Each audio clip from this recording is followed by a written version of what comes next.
바로 미국의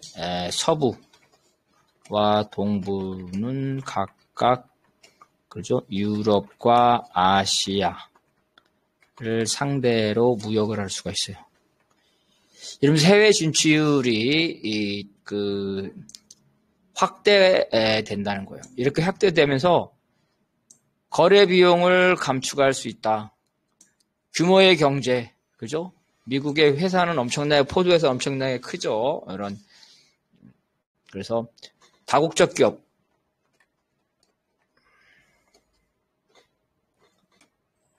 기업 하나가, 그죠? 한 나라의 경제 규모보다 크다. 이렇게 되는 거죠? 지금도 그렇죠. 미국의 대기업 하나, 테슬라, 그죠? 이런 것들 엄청난 규모죠. 웬만한 나라의 경제 규모보다 더 크다는 거예요. 그래서 이러한 다국적 기업이 발달하게 되고 이것들이 이제 해외에 진출하죠. 그래서 자동차, 포드 자동차, 오늘날 하면 코카콜라. 그 다음에 자동차와 같이 하면서 석유회사 이런 다국적 기업들이 이때부터 생기게 된다는 겁니다.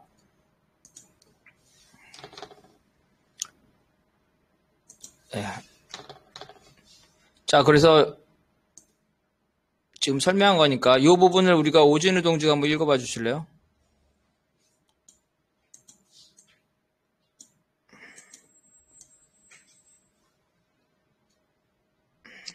미국은 트러스트와 초국적 기업을 통해 거래 비용을 내부화하였다. 미국은 다른 자본 수출 제국들, 베네치아, 홀란드, 영국의 양상을 따르지 않고 현재 새로운 해외 투자 물결을 끌어당기고 있다. 미국이 해외에서 영토주의 부재는 국내에서 전례 없는 영토주의에 기반하였다. 이는 영국이 광대한 해외 영토 제국보다 실질적으로 보호 비용이 더 적다는 특징을 지녔다. 2차 대전 이후 서구든 비서구든 만인에게 자결권이 부여되었는데 지구적 탈식민화, 평등한 국제연합 형성은 미국 헤게모니의 가장 중요한 성과다. 즉 영국 헤게모니 주된 추동력을 제국주의적이라고 규정한다면 미국 헤게모니 주된 추동력은 반제국주의적이라고 규정할 수 있다. 미국 자산과 소득에 대한 영국의 청구권은 영국 경제에서 매우 중요했는데 1차 대전 초기에 매우 헐값으로 뉴욕 주식시장에서 처분되었다. 따라서 전쟁이 끝날 무렵 미국은 경제의 하부 구조를 바치는 대규모 투자의 일부를 헐값에 사들였고 게다가 엄청난 전쟁 채권을 축적하였다. 미국이 90억 달러 전쟁 채권은 지불 능력이 있던 영국과 프랑스의 빚이었는데 영국이 전쟁 채권 33억 달러의 75%는 파산한 러시아의 빚이었다. 2차 대전 이후 미국은 사실상 세계 유동성에 대한 독점 상태를 누리게 되었다. 1947년 세계의 70%에 해당하는 금을 보유했다. 네, 여기 베네치아, 이탈리아 상업도시죠. 홀란드는 네덜란드를 홀란드라고 그래요. 영국과 비교하는 건데 간단히 말하면 미국의 장점은 미국은 그 자체가 대륙이라는 거예요. 그죠? 라는 점이 장점이다. 이탈리아 상업도시 너무 조그마죠. 네덜란드, 영국 다 조그마죠. 미국은 그들과 비교할 수 없어. 그 자체가 대륙이에요. 그죠? 이게 그럼 무슨 뜻이냐? 그러면은 엄청난 생산과 소비의 규모죠? 가 있다는 거예요. 그래서 이거 뭐냐면은 이미, 그죠? 자신의 영토가, 그죠? 광대함으로, 그죠? 해외에서 필요한 것은 영토가 아니라 시장이라는 거예요. 아, 니네 영국은 다른 나라 식민지 하지? 우리는 식민지 필요 없어. 우리는 시장만 필요해. 식민지가 필요 없다. 그죠? 그게 반제국주의라는 거예요. 다른 나라들은 제국주의로도 식민지를 추구하는데 미국은 식민지 필요 없다. 우리는 시장만 필요하다. 그죠? 그래서 미국 헤게모니의 추동력은 반제국주의다. 이 말이 좀 이상하죠. 이 말은 뭐냐면 미국은 식민지를 필요로 하지 않고 시장만 필요한다. 그게 미국의 장점이라는 거죠. 그러니까 해외에서 어떻게 좋아하겠죠? 미국이 그래요. 미국. 야, 모든 식민지를 해방해야 돼. 이렇게 주장하는 거죠. 야, 영국아, 인도 해방시켜. 이렇게 하는 거예요. 야, 네덜란드야, 인도네시아 해방시켜. 영국, 인도 좋아하겠죠. 근데 미국의 속셈은 뭐야? 니네가 해방시키면 우리는 어때요? 그거를 시장, 그죠? 시장만 우리가 점령한다. 그죠? 영토를 점령하는 게 아니라 시장을 점령한다는 거예요. 그러니까 일종의 이거는 어때요? 신제국주의겠죠? 신제국주의. 이게 미국의 장점이라는 거예요. 영토가 굳이 필요 없다. 영토 식민지를 할 필요 없다. 그러니까 영토를 지배하려는 어때요? 그죠? 군사적 지배 비용이 영국보다 낮다. 영국은 총독을 설치해서 총칼로 강제로 지배하잖아. 미국은 그럴 필요 없어. 그냥 그 나라 정권을 세운 다음에 이승만 같은 거 세운 다음에 시장만 자기들이 장악하면 된다는 거예요. 그러니까 미국이 훨씬 유리하다는 거죠. 이렇게. 질문 있습니다. 예. 신식민지론이라는 거를 들어봤는데 그게 이건가요? 신제국주의 같은 건가요? 예, 그래서 신식민지는 레닌의 식민지와 구별되는 거죠. 즉, 영토 식민지가 아니라는 거죠. 영토, 식민지가 아니다. 그죠? 예. 그럼 이걸 말하는 거야. 그러니까, 영토를 지배하지 않고, 그죠? 총독을 통하지 않고 제3세계를 지배한다. 주로 어떻게 해요? 가장 많은 게 뭐냐면은 대리 통치. 꼭두각시 정권이라 하죠. 꼭두각시. 이승만. 꼭두각시. 혹은 괴뢰 정권이라 그러죠. 괴뢰 정권. 이게고. 그 다음에, 그 나라인데, 대리 통치는 아니더라도 어떻게 해? 강력한 영향력. 그죠? 이런 거죠. 오늘날 한국 봐요. 오늘날 미국과 한국의 관계, 그리고 미국과 일본의 관계를 보게 되면 한국이나 일본이 미국의 식민지는 아니죠. 그렇지만 미국에게 강력하게 지배를 받고 있죠. 한국 군사주권도 없잖아요. 그죠? 일본도 군사주권 없죠. 일본에 있는 미군이 한국에 있는 미군보다 더 많아요. 그죠? 그래서 한국과 일본의 특징은 뭐야? 미국한테 정치적으로 경제적으로 꼼짝 못하잖아요. 이번에 관세 협상에도. 그 이유가 뭐겠어요? 바로 2차 대전 직후에 한국은 일본으로부터 해방됐는데 바로 미국이죠? 미국이 승전국이었잖아요. 그래서 미국의 지배가 지금까지 가져오는 거고, 일본도 마찬가지로 2차 대전 패전국이죠. 그래서 미국의 영향력에서 벗어나죠. 그래서 한국과 일본이 미국의 식민지라고 볼 수는 없지만 미국의 강력한 지배하에 있죠. 강력한 영향력 하에 있는 거죠. 그래서 식민지도 아니고 대리통치, 꼭두각시. 우리가 일부 사람들은 남한이 미국의 꼭두각시라는데 꼭두각시는 아니죠. 상당한 자주성을 가지고 있죠. 그렇지만 미국의 요구에 벗어나야죠. 지금 봐봐요. 우리 핵잠수함. 너무 신기하지 않아요? 한국이 뭐라 그랬어요? 트럼프하고 이재명이 뭐라 그랬어요? 한국이 핵 잠수함을 갖는 것을 미국이 허가해달라. 이렇게 말했고, 트럼프는 뭐라 그랬어요? 한국이 핵 잠수함을 갖는 것을 승인했다. 이렇게 말했죠. 너무 웃기잖아. 근데 실제로 그죠? 한국이 핵잠수함을 가시려면 미국의 승인이 필요해요. 핵잠수함이 네. 이게 핵을 탑재한 게 아니라. 맞아요. 이렇게 되는 거예요. 이렇게 돼. 바로 이런 거죠. 이렇게 강력한 영향력을 가지고 있는 거예요. 그래서 어쨌든 신제국지, 신식민지 그런 측면이라고 보면 되겠습니다. 그 다음에 이제 아까 다 말했죠? 1차 대전, 2차 대전을 통해서 유럽, 특히 영국이 미국으로부터 외상으로 물건을 많이 들어왔다는 거죠. 그래서 미국의 빚을 많이 지게 됐다는 거죠.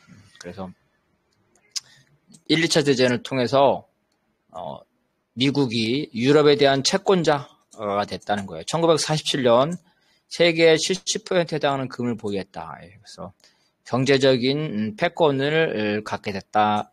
이런 겁니다. 자, 그 다음에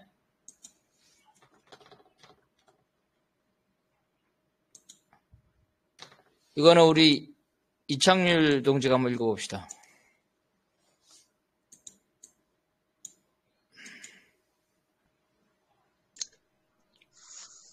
두 차례 세계대전에서 미국이 금융적으로 영국을 지원한 것과 냉전에서 일본이 미국을 금융적으로 지원한 것 사이의 주요한 차이는 결과에 있다. 미국은 엄청난 혜택을 누린 반면 일본은 그렇지 못했다. 두 차례의 전쟁으로 자산 재배분이 미국으로 이루어진 결정적 계기가 되었다. 그러나 냉전 기간에는 이에 비견할 재배분이 없었다. 미국이 위축될 정도의 대규모 전쟁이 없었다. 거대한 손실은 1985년 이후 달러 가치가 하락했기 때문에 발생했다. 이는 대출한 돈의 이자와 원금을 평가절하된 달러로 받는다는 것을 뜻했다. 미국은 일본 돈이 미국의 적자와 공공채무를 메우고 일자리를 창출할 생산설비를 세우고 미국의 국제수지 적자를 줄여주는 것은 환영했다. 그러나 미국은 같은 돈이 수익성은 있지만 전략적으로 민감한 기업의 인수에 쓰이는 것은 가로막았다. 간단히 말해서 일본이 경제적으로 미국을 지원한 데서 얻은 것이 없다. 네. 그래서 한때 어떤 말이 있었어요? 한때 1980년대에 뭐라고 하냐면 똑같아요. 지금이랑. 일본 경제가 미국 경제를 추월할 거다.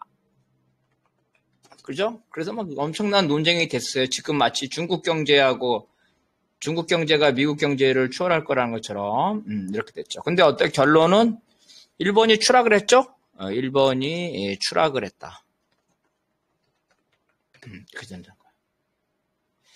그래서 여기서 비교를 한 거예요. 영국, 그죠? 영국과 미국, 그 다음에 미국과 일본, 이렇게 된 거죠.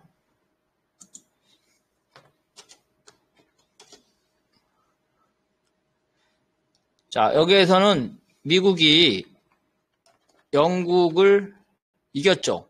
미국이 영국을 극복했다. 어떻게? 전쟁을 통해서. 앞에서 우리가 얘기했죠? 이렇게 된 거예요.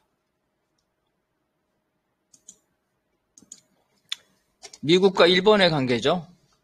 자, 여기에서 어땠냐면은, 일본이, 미국이죠? 미국의 재정 적자죠. 재정 적자. 그리고 무역 적자. 이런 거죠. 그래서 어때요? 다 똑같이. 1번이 달러죠? 달러를 외환 보유고로 갖고 있죠. 그죠? 외환 보유고를 가지고 있으니까, 1번이 미국의 달러를, 그죠? 상품으로 샀다. 이건 마찬가지죠. 그죠? 근데 1번만 그러는 게 아니죠. 오늘날도 보면은 중국이나 한국이, 그죠? 수출하고 대가로서 달러를 받는다. 그죠? 거꾸로 생각해보세요. 달러를 주고 물건을 사죠. 근데 그건 미국 입장, 우리 입장에서 거꾸로 생각해보세요. 거꾸로. 그죠? 달러를 주고, 우리는 어때요? 상품을 주고 달러를 사는 거예요. 그죠? 상품을 주고 달러를 산다. 이렇게 되는 거죠? 근데 그 달러라는 건 뭐야? 달러는 그냥 찍어내는 거예요. 그죠? 조폐국에서 어때? 끝없이 찍어내죠?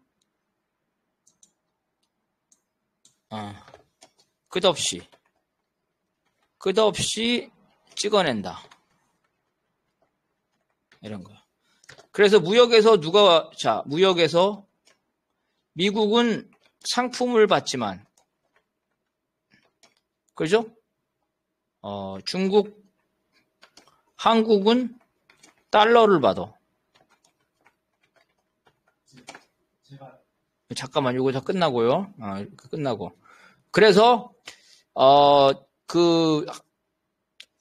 이 달러를 무한대로 발행하니까 어때? 이 달러가 사실은 이 가치가 하락하는 거죠. 가치가 하락하는데 이 달러를 외환 보유고로 계속해서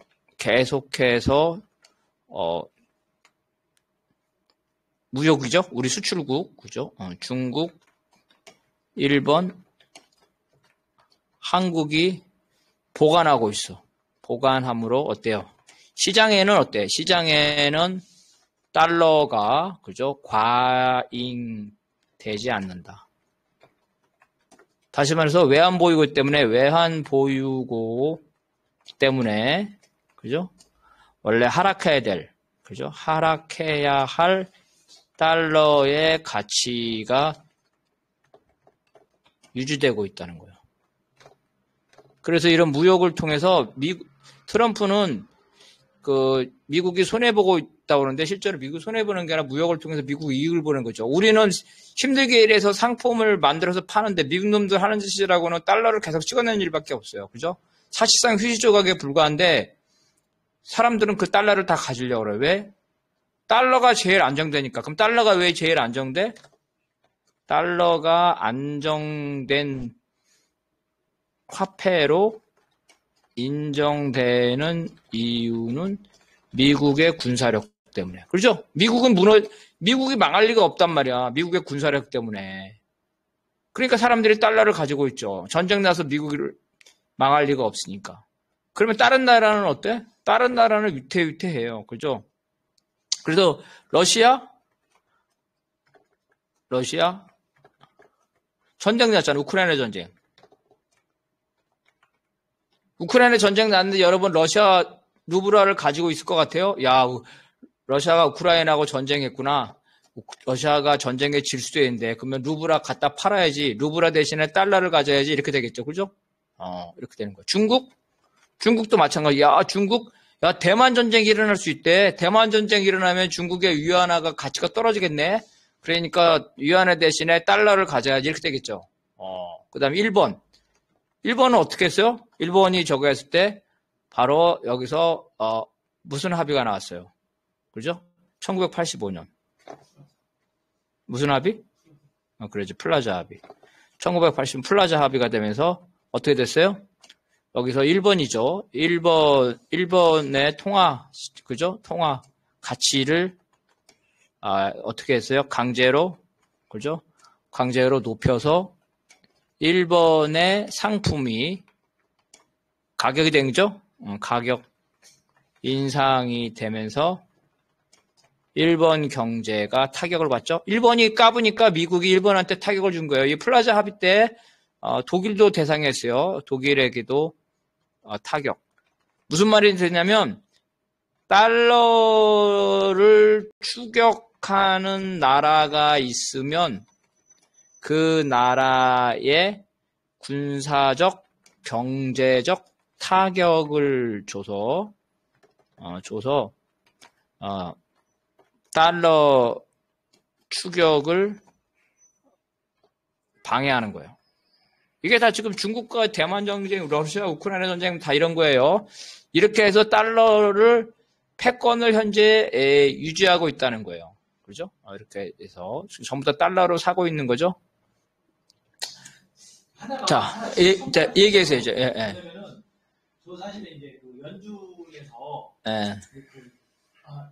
미국에서는 연방준비 거기서가 이제 달러를 쓰잖아요. 근데 그 어떤 달러를 발행을 할 때 그냥 무학금 하는 게 아니라 미국채, 회사채, 은행채 형식으로 그 달러를 이제 푸는 거죠. 맞아요. 왜? 그러니까 실제로 우리가 이제 그 무역을 하면서 달러가 생기면 이 달러를 미 국채를 사거나 얼마 전에 중국에서 국채를 팔아버렸잖아요.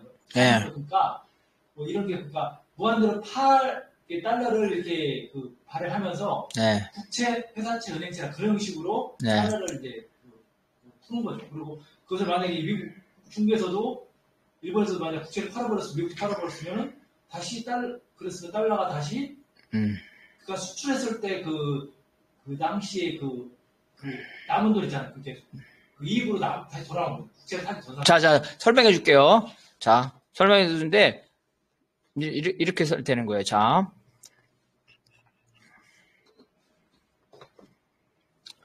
달러를 발행할 때 어떻게 발행하냐면은 우리 조폐국이죠. 조폐국에서 1억 달러를 발행한다. 그죠?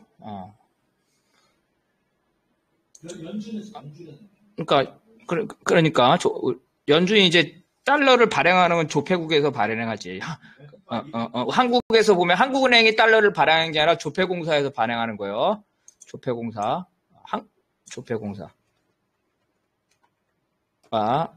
달러를 발행한다. 그죠? 발행하는데 그러면은 1억 달러, 1억 달러, 그죠? 1억 달러. 그러면 1억 달러에 해당하는 뭔가를 이 조폐공사 한국은행에 줘야 되겠죠? 한국은행 연준에 준다. 왜냐면은 이제 뭔가 거기에 돈을 무조건 찍어내면 원래는 어떻게 됐냐면은 근본이자에서는 1억 돈을 무조건 찍어내면 안 되겠죠. 인플레이션 1억 달러를 발행하려면 1억 달러에 해당하는 금을 중앙은행에 그죠? 교부를 해야 돼요. 그래서 우리가 이 돈이 너무나 많이 찍어내면은 물가가 상승하고 그러기 때문에 그거에 대비해서 화폐의 가치를 유지를 해야 돼. 그래서 돈을 찍어내는 만큼 금을 중앙은행에다가 맡겨놔야 돼. 다 옛날에 다 그랬어요. 영국 파운드, 미국 달러 다 근본이자였어요. 그죠? 그래 걱정하지 마. 1억 달러 찍었으면 1억 달러 해당되는 금이 중앙은행에 있어. 언제든지 달러를 가져와. 그러면 우리가 거기에 해당되는 그 금을 바꿔줄게. 그러니까 우리 달러는 튼튼한 거야. 이렇게 해왔단 말이야. 근데 지금은 어떻게 한다 그랬어요? 지금은 1억 달러를 발행하려면 정부가 1억 원래는 1억 달러 금이 없기 때문에 뭘 주시냐면 정부가 발행한 채권 증서를 주는 거야. 채권 증서. 1억 달러의 채권 증서. 그게 국채야. 그러니까 원래 금을 줘야 돼, 정부가. 1억 달러를 금을 주고 거기에 해당되는 걸 발행해야 되는데 정부가 그게 없으니까 정부가 1억 달러라는 그 국채를 중앙은행에 주는 거야. 그러면 어때? 한국은행도 정부죠. 연준도 사실상 완전한 정부는 아니지만 끝까지 들어. 그래서 한국은행도 사실은 정부의 일부고 행정부도 사실은 정부의 일부죠. 그죠? 그런데 어때? 지들끼리 어때요? 지들끼리 채권을 발행해서 돈을 발행하는 거예요. 그러니까 무슨 말이야? 채권은 계속 발행하면 되죠. 무한대로. 국채 계속 무한대로 발행. 지금 그래서 미국이 어때? 미국의 재정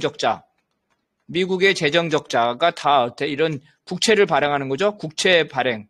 미국이 돈이 필요하면은 이제 간단해. 미국 정부가 돈이 필요해. 그럼 어때? 미국 채권, 국채 발행해. 그리고 그 국채를 발행하고 그 액수만큼 달러를 발행하는 거예요. 야, 이렇게 좋은 게 어딨어. 그럼 원래 이렇게 되면 가짜잖아요. 그죠? 사실은 휴지 조각이 돼야 되는데 이게 되는 이유가 뭐였다? 아까 말한 것처럼 무역 수출이죠. 한국, 중국, 일본, 대만, 홍콩 이런 데서 어때? 미국의 달러나 미국의 국채죠. 국채를 외환보유고로 가지고 있는 거예요. 외환보유고로. 그러니까 미국은 신났죠. 돈이 필요하면 국채 발행하고 거기에 해당되는 달러를 발행하게 되면 원래 휴지 조각에 불과해야 되는데 사람들이 그 시장에 달러가 과잉이 돼야 되는데 한국, 중국, 일본, 대만, 홍콩이 다 그걸 외환보유고로 가지고 있는 거야. 그래서 시장에는 어때? 시장에는 미국 국채나 달러가 과잉되지 않아. 과잉되지 않고 가격을 유지하고 있다. 자, 이게 그래서 결국은 어때? 특히 달러를 제일 많이 가지고 있는 나라가 중국이죠. 중국의 홍콩도 중국의 일부이죠. 홍콩. 미국하고 홍콩하고 미중 분업이죠. 그래서 중국은 상품을 달러를 받고 수출하는 거죠. 미국과 중국이 서로 상부상조하고 있다. 이게 미중 분업이라는 거예요. 자, 여기까지 했고 방금 박건영 동지 하려고 길게 얘기하면 안 되고 짧게 무슨 그래야 돼요. 그러니까 이 얘기? 발행하는 게 아니라 그렇게 국채라든가 은행채라든가 네, 그렇지. 당연하죠. 그렇지만 어때? 결과는 똑같죠. 달러를 어때요? 자기가 무한정 발행하는 같은 말이죠. 왜냐하면 국채라는 게 종이 조각이잖아. 그럼 정부가 그러니까 같은 말이야. 말장난에 불과한 거야. 원래는 달러를 발행하려면 금을 맡겨야 되는데 금이 없으니까 정부가 보증하는 거예요. 보증하는 거. 빚이야. 만약에 한국이 그런 식으로 하면 어떻겠어? 만약에 한국이 만약에 돈이 필요할 때마다 국채를 발행하고 원화를 거기에 따라서 발행한다면 자, 한국의 국채나 원화는 다른 나라가 안 사주죠. 다른 나라가 사주지 않기 때문에 어떻게 폭락하죠? 폭락해서 국가부도가 일어나야죠. 국가부도가 일어나는데 미국은 국가부도가 안 일어난단 말이야. 다시 말해서 미국도 국가부도가 일어나야지. 끊임없이 만들어가지고 국채 만들어서 끊임없이 달러를 만드네. 국가부도가 안 일어난 이유는 뭐야? 그걸 사주지. 누가? 바로 무역을 통해서. 그러니까 트럼프 자식이 한국이 매년 600억 달러로 무역 흑자를 한국이 보면서 한국이 600억 달러를 강탈해 가고 있다는데 그게 아니죠. 원래 휴지 조각에 불과한 달러를 주고 600억 달러 우리 상품을 사가고 있는 거야. 미국 놈이 강도짓을 하고 있는 거지. 휴지 조각과 다름없는 그 달러를. 2번 강도짓 하는 거죠. 휴지 조각 같은 달러로 우리 상품, 우리 노동자들이 잠 안 자고 만든 상품을 값싸게 사가가지고 지들끼리 흥청망청 쓰고, 그리고 나서 또다시 그게 무역 흑자가 난 거를 강탈이라 다시 돈 내라. 두 번 강도짓을 하는 게 지금 현재 관세 협상이라는 거예요. 일단은 여기까지 하고 10분 쉬었다 합시다.